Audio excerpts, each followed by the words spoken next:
الحسنات اخوات والسیئات اخوات، یہ کتابوں میں لکھا ہوا ہے کہ نیکیاں آپس میں بہنیں ہوتی ہیں اور بدیاں بھی آپس میں بہنیں ہوتی ہیں. یہ مثال کے طور پر سمجھایا ہے کہ الحسنات اخوات والسیئات اخوات، یہ نیکیاں بہنیں ہیں اور بدیاں یہ بھی بہنیں ہیں. ایک بہن سے رشتہ ہے، ایک بہن نکاح میں ہے تو ظاہر بات دوسری بہن ملنے کے لیے آئے گی کہ یہاں میری بہن ہے. ایک بدی سے رشتہ ہو گیا ہے، دوسری بدی اس کی بہن ہے، وہ بھی آئے گی. تو ایک گناہ میں تھا دوسرا گناہ جائے گا، ایک نیکی پر تھا دوسری نیکی آئے گی. کہ آدمی نے وضو کیا ہے تو 2 رکعت تحیۃ الوضو پڑے گا. یہ ایک نیکی وضو کی تھی، وہ نیکی تحیۃ الوضو پر لے گئی. سنت ہے کہ وضو کیا ہے 2 رکعت نماز پڑھ لو.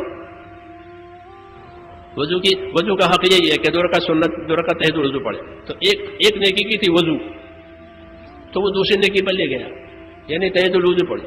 تحیۃ الوضو پڑھنے کے بعد دعا مانگے گا، یہ تیسری نیکی ہوئی. یہ تیسری نیکی ہوئی، وضو بھی کیا 2 رکعت بھی پڑھی دعا بھی مانگی، کچھ اور بھی کرے گا. یہ علماء نے لکھا ہے نیکیاں بہنیں ہوتی ہیں، اس لیے نیکی سے رشتہ جوڑو، وہ بہنیں اس کی آتی رہے گی ملنے کے لیے دیر سویر. اور گناہ سے اور بدی سے رشتہ جوڑا کہ اس کی بہنیں ہیں وہ بھی آئے گی. تو اسراف زندگیوں میں آیا کہ ضرورت سے زائد خرچ کرنا، کہ اس کی بہن دوسری ہے، وہ کیا تبذیر. ان المبذرین کانوا اخوان الشیاطین، یہ تبذیر ہے. بلکہ ضرورت کے مال خرچ کرنا شوق میں، کوئی ضرورت نہیں ہے، شوق ہے بس، وہ مال دیا ہے تو شوق میں. کہ یہ راستہ شیطان نے کھولا ہے تاکہ اللہ کی شکر گزاری نہ ہو. نبی نے وہ راستہ کھولا تھا کہ کوئی اسراف نہ کرے، مال کو نعمت سمجھ کر خرچ کرے، حق پر خرچ کرے، حق ادا کرے، وہ خیر کماوے، حکم پر لگاوے، حق پر لگاوے. اس نے کہا ٹھیک ہے نبی کو کہنے دو، میں ایک راستہ دوسرا کھولتا ہوں. چنانچہ آج اسراف ہے دنیا میں. بازاروں کو دیکھ لو، ہاں شادیوں کو دیکھ لو، کھانوں کو دیکھ لو، کپڑوں کو دیکھ لو، سواریوں کو دیکھ لو، یہ سب. اور یہ ہم میں ہے مسلمانوں میں، اس نے ہماری مالی حالت کمزور کر دی ہے. جی ہاں، اور غریبوں کا حق ادا نہیں ہو رہا، اس لیے ان مالوں میں برکت نہیں ہے. اور برکت کی علامت یہ ہے کہ آدمی اپنے مال سے آخرت بناوے. جب آخرت نہیں بنتی تو یہ بے برکت ہے. جسے قارون سے کہا نہیں آخرت بنا لے، تو جس نعمت سے آخرت نہ بنے وہ بے برکت ہے، کہ اس سے بس صرف غافل کرنے کے لیے اور گنہگار بنانے کے لیے ہے. اس میں کوئی برکت نہیں ہے. ہاں عداوتیں ہوتی ہیں، حسد ہوتے ہیں، یہ بے برکتوں کے سارے جھگڑے اسی کے لیے. تو میں نے کہا نبیوں کا طریقہ نعمتوں کے بارے میں یہ رہا کہ ان نعمتوں کو وہاں خرچ کرو کہ جہاں نعمت دینے والا راضی ہو جاوے. تو داؤد علیہ السلام پر نعمتیں، سلیمان علیہ السلام پر نعمتیں، تو اپنی نعمتوں میں انہوں نے اپنے آپ کو ایسا چلایا. ایک دن روزہ رکھتے تھے، ایک دن افطار کرتے تھے، اور اپنے ہاتھ کی محنت مزدوری سے کما کر کے کھاتے تھے.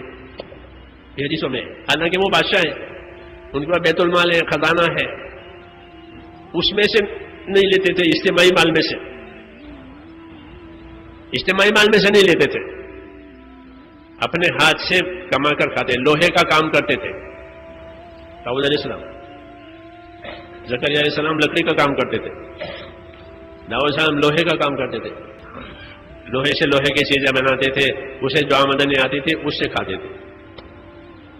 حدیثوں میں کان یاکل بعمل یدہ، اپنے ہاتھ کی محنت مزدوری سے داؤد علیہ السلام کما کر کے کھاتے تھے. ہاں مال ان کے پاس ہے، خزانے ان کے پاس ہے، چابیاں ان کے پاس ہے، اجتماعی مال اس سے نہیں لیتے تھے، اپنے ہاتھ کی محنت مزدوری سے کما کر کھاتے تھے. اور ایک دن روزہ، ایک دن افطار، اور راتوں کی گھڑیوں میں عبادت، زبور کی تلاوت، زبور کی تبلیغ، یہ سب. رسول صلی اللہ علیہ وسلم فرماتے تھے کہ داؤد اپنے زمانے میں خدا کا بہت بڑا عبادت گزار. یہ سب میرے بھائیوں سبق ہے یہ کہ نعمتوں میں کیسے رہنا ہے. کہ نعمتوں میں شکر گزار بننا ہے، اور شکر گزاری کا مطلب کہ اس کا حق ادا کرنا ہے کہ مجھ کو اللہ تعالیٰ نے یہ دیا ہے تو پوچھو اس میں اللہ تعالیٰ کا کیا حق ہے۔ دنیا دارالحقوق ہے اور آخرت دارالأجور ہے، یہ ترتیب ہے اللہ کی کہ دنیا کو اللہ نے حقوق کی جگہ بنایا ہے، یہاں حقوق واجب ہوتے ہیں، جتنے تعلقات اتنے حقوق، جتنے تعلقات اتنے حقوق۔ تو دنیا حقوق واجب کرنے کی جگہ ہے، یہاں حقوق آئیں گے، اس کا حق ہے، اس کا حق ہے، اس کا حق ہے۔ سب سے پہلے اللہ کا حق ہے، اس کے رسول کا حق ہے، اس کی کتاب کا حق ہے، پھر آپس کے حقوق ہے۔ تو دنیا حقوق ادا کرنے کے لیے بنی ہے۔ اللہ کے حقوق تھوڑے ہیں، بندوں والے حقوق زیادہ ہیں۔ اللہ کے حقوق 25% اور بندوں والے حقوق 75%۔ یہ ترتیب ہے، یوں مل کے 100۔ اللہ نے آسانی کی ہے، زیادہ حقوق اپنے رکھے نہیں، کیوں؟ اس کے بندے کمزور ہیں، وہ پیدا کرنے والا ہے۔ خلق الانسان ضعیفا، یہ کمزور پیدا ہوا ہے بندہ، تو اپنے حقوق کا بوجھ کم کر دیا۔ یرید اللہ بکم اليسر ولا یرید بکم العسر، اللہ کا ارادہ تمہارے ساتھ آسانی کا ہے،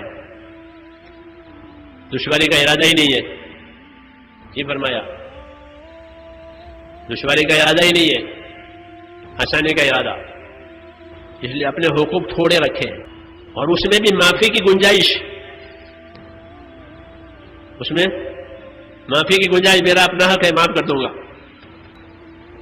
ہماری فقہ کی کتاب ہے ہدایہ، پڑھتے ہیں، علماء کرام پڑھاتے ہیں، 4 جلدیں ہیں۔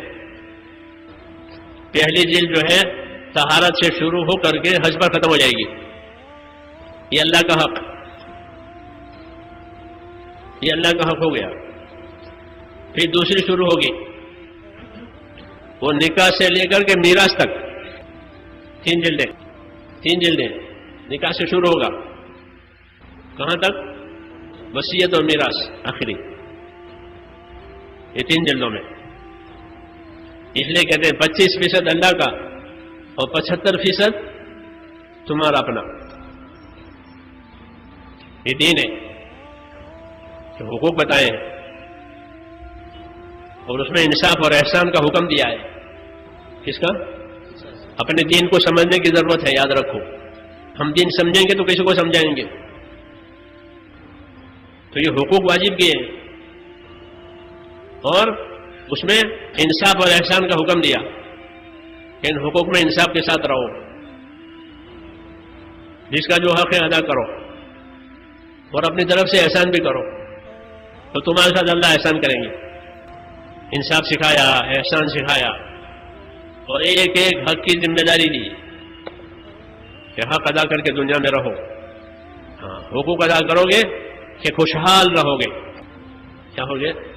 ہمارے حضرت شیخ مولانا زکریا رحمۃ اللہ علیہ، ان کی آپ بھی تھی، وہ ہم لوگوں کو، مدرسے والوں کو رہبری کرتے ہیں کہ دیکھو مدرسے والوں، مدرسے میں مدرسے کے حق ادا کرو، مدرسے کے بارے میں پورے محتاط رہو، انشاءاللہ خوشحال رہو گے۔